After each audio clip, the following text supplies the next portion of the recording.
Wonderful. Well, thank you. Appreciate being invited to be doing this with you guys too. I'm Keith Berr, commercial photographer, advertising, and fine art. And I live in Cleveland here with Linda Barbaric, who does not want to be in this shot right now. But the images you're going to be viewing are from a group of images that we did during the pandemic, during the initial lockdowns. And Spike, you can start advancing these things every 15 seconds. Yeah, thank you for introducing yourself since I forgot to do it, but I'll start. I know. It's like, it'll work if you can watch. I'll start your 15 seconds right now so you can talk about this image. It's really good. Anyways, you gonna go? You gonna push? Yep. Oh, all right. I thought you were gonna talk about, all right, go ahead. I'm working with you. I'm working with you. Lynn and I, during the beginning of the pandemic, when Cleveland was initially shut down and a lot of other cities were, we decided that we were going to do a body of work. We didn't know how big the body of work was going to be, but we started it, and these are some of the images that you're going to be viewing on it right now. But we titled the body of work Lonely Avenues, the first wave. And we traveled through Cleveland on Sunday mornings. We'd go out at the crack of dawn and we'd start photographing the different avenues that were empty and isolated. And it really it was really eerie and kind of haunting. It was more apocalyptic feeling and like a plague had set in or something. It was very disturbing. But the body of work we wanted to do to explore the uninhabited streets to document this isolation of the lonely avenues, hoping that this would never happen again. And this was our response to the virus in Cleveland and the other cities that had locked down. And it was keeping the city empty, lowered the opportunity for the virus to be transmitted among people. And it appeared to be working in our area. It showed a time when people were demonstrating their ability to come together as a group and act in the common good by abiding to the stay-at-home orders, except for, of course, Linda and myself. We decided to do our little hour journey out there. I published this on social media, and a number of people were commenting and asking me if I was going to do anything further, including publishing a book, which I've got some other friends helping me with a rework on that. Thank you, Act 3 Creative. And that was the book right there that we're starting with, and we published 300 copies of it to date. Linda would photograph me while I was out on the streets working, and I was in precarious positions, laying in the middle of interstates or squatted low in the middle of Euclid Avenue. But this is Trinity Cathedral, the Episcopalian Diocese headquarters in Cleveland. And this is Easter morning on 2020. The city was totally vacant. No churches, bells were ringing. It was the quietest I think I've ever heard the city. The spreads for the book that I did for my friend Rick Garreau are like this. He is an international import exporter, and his 300 copies went to Europe and to Southeast Asia to his clients. He wanted to show them how America was working with the close downs. As we move on to another church, the Old Stone Church, this is again Easter morning 2020. The information that I put on the sister pages would show different things that happened in the churches or in the different buildings and construction around the city.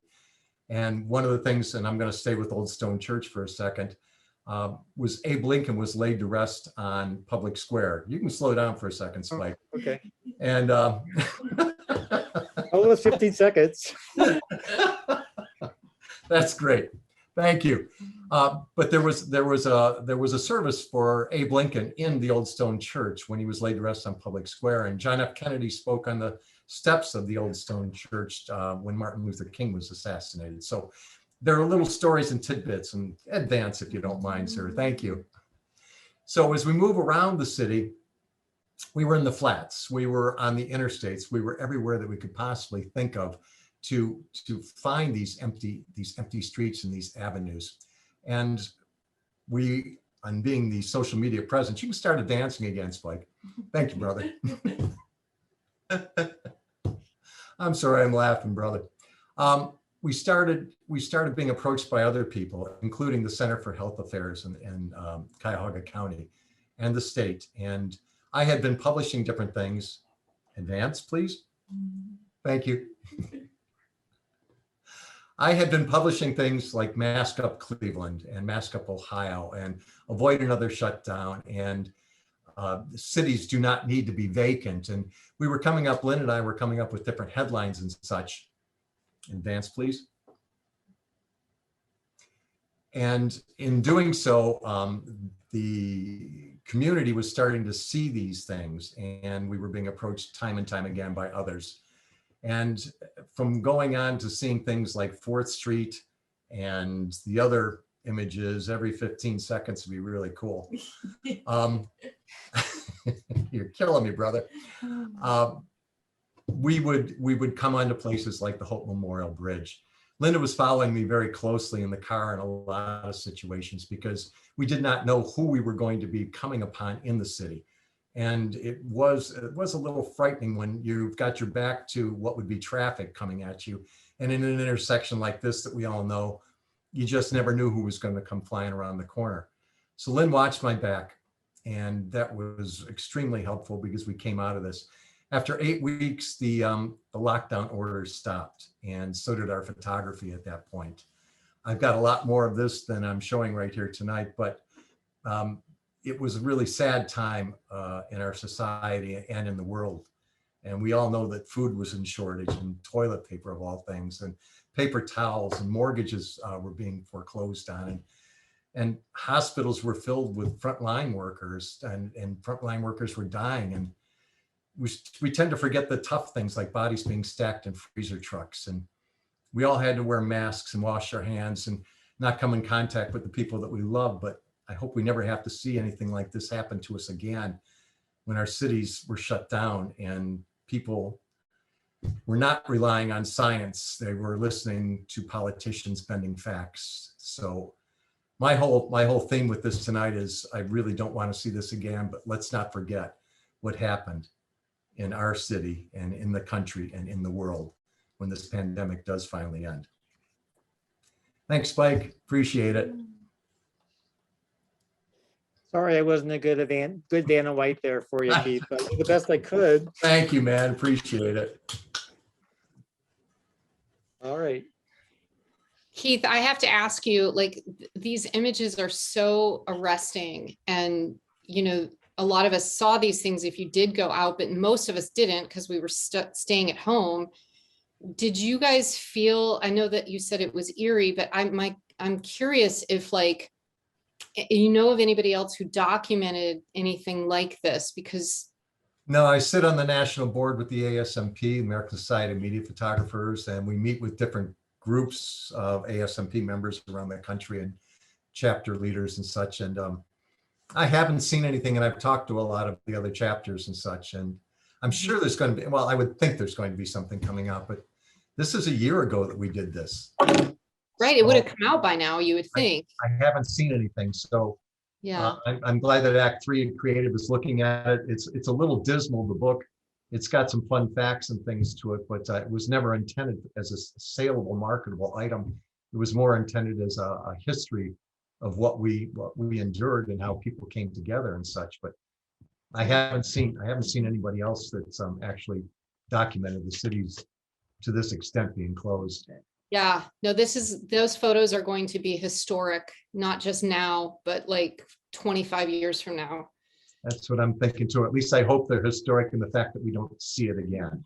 Yeah. It's just been terrifying. And I'm glad that this group is still here to sit and talk together, because it's a bad time. It's a bad time. And it still is. And we talk to people all around the world, our friends, that are still suffering very, very much. Our country is one of the foremost in leading and getting us over the curve and starting to get us out of this.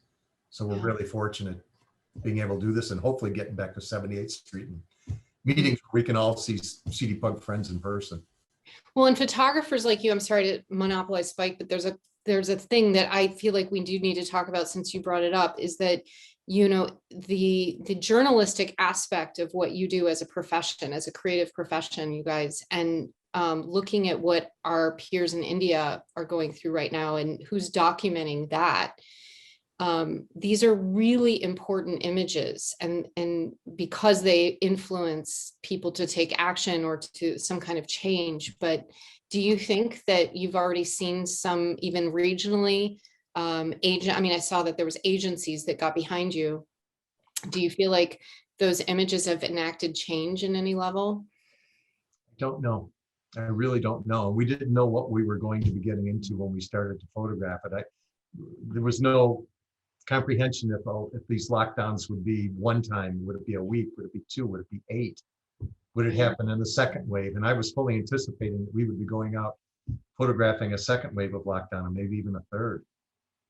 So I never knew when the book was going to stop. And I still don't know if it's going to stop. And I do talk with my friends in India too. And it's horrifying over there. And my friends are in lockdown with a family of 17 in one home. So it's one person goes out for milk in the morning and they eat dry goods that they have stockpiled in the home. Yeah. It's not good in other places in the world. Thank you for that. Smile. Thank you. Thank you. Sorry. Yeah, I'm glad that you offered to do that, Keith. I think that was very engaging. Thanks, Spike.